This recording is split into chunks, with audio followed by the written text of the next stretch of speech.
ಬೆಳಗಾವಿಯಲ್ಲಿ ಎಂಇಎಸ್ ಕರಾಳ ದಿನಾಚರಣೆ ವಿಚಾರವಾಗಿ ಇದೀಗ ಕರಾಳ ದಿನಾಚರಣೆಯಲ್ಲಿ ಭಾಗಿಯಾಗಿದ್ದವರ ವಿರುದ್ಧ ಎಫ್ಐಆರ್ ದಾಖಲಾಗಿದೆ. 150ಕ್ಕೂ ಅಧಿಕ ಎಂಇಎಸ್ ಪುಂಡರ ವಿರುದ್ಧ ಎಫ್ಐಆರ್ ದಾಖಲಾಗಿರುವಂಥದ್ದು. ಮಾರ್ಕೆಟ್ ಪೊಲೀಸ್ ಠಾಣೆಯಲ್ಲಿ ಈ ಬಗ್ಗೆ ಪ್ರಕರಣ ದಾಖಲಾಗಿದೆ.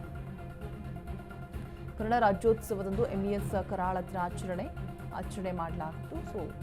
ಸ್ವಯಂ ಪ್ರೇರಿತ ದೂರನ್ನ ದಾಖಲಿಸಿಕೊಂಡಿದ್ದಾರೆ ಪೊಲೀಸರು. ಎಂಇಎಸ್ ವಿರುದ್ಧ ಮಾರ್ಕೆಟ್ ಪಿಎಸ್ಐ ವಿಠಲ ಹಾವನ್ನ ದೂರು ಕೊಟ್ಟಿದ್ದಾರೆ. ಮಹಾರಾಷ್ಟ್ರಕ್ಕೆ ಜೈಕಾರ ಕೂಗಿದ್ದ ಎಂಇಎಸ್ ಪುಂಡರು ನಾಡದ್ರೋಹಿ ಕೃತ್ಯ ಎಸಗಿದವರ ವಿರುದ್ಧ ಕಠಿಣ ಕ್ರಮವನ್ನು ಕೈಗೊಳ್ಳಲಾಗುತ್ತೆ. ಶುಭಂ ಶಳಕೆ ಮನೋಹರ್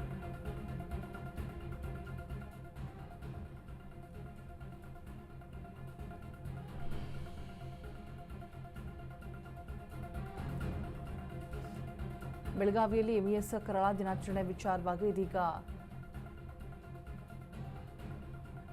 ಎಫ್ಐಆರ್ ದಾಖಲಾಗಿದೆ. 150ಕ್ಕೂ ಅಧಿಕ ಪುಂಡರು ಪುಂಡಾಟವನ್ನು ಮೆರೆದಿದ್ರು. ನಾಡದ್ರೋಹಿ ಕೆಲಸವನ್ನು ಮಾಡಿದವರ ವಿರುದ್ಧ ಇದೀಗ ಪೊಲೀಸರು ಸ್ವಯಂ ಪ್ರೇರಿತ ದೂರನ್ನು ದಾಖಲಿಸಿಕೊಂಡು ಎಫ್ಐಆರ್ ಅನ್ನು ಹಾಕಿದ್ದಾರೆ. ಮಾರ್ಕೆಟ್ ಪೊಲೀಸ್ ಠಾಣೆಯಲ್ಲಿ ಪ್ರಕರಣ ದಾಖಲಾಗಿದೆ. ಬೆಳಗಾವಿಯಲ್ಲಿ ಎಂಇಎಸ್ ಕರಾಳ ದಿನಾಚರಣೆ ವಿಚಾರವಾಗಿ ಎಂಇಎಸ್ ಪುಂಡರ ವಿರುದ್ಧ ಇದೀಗ ಎಫ್ಐಆರ್ ದಾಖಲಾಗಿದೆ. ಸ್ವಯಂ ಪ್ರೇರಿತ ಪ್ರಕರಣವನ್ನು ದಾಖಲು ಮಾಡಿಕೊಂಡಿದೆ ಖಾಕಿ ಪಡೆ.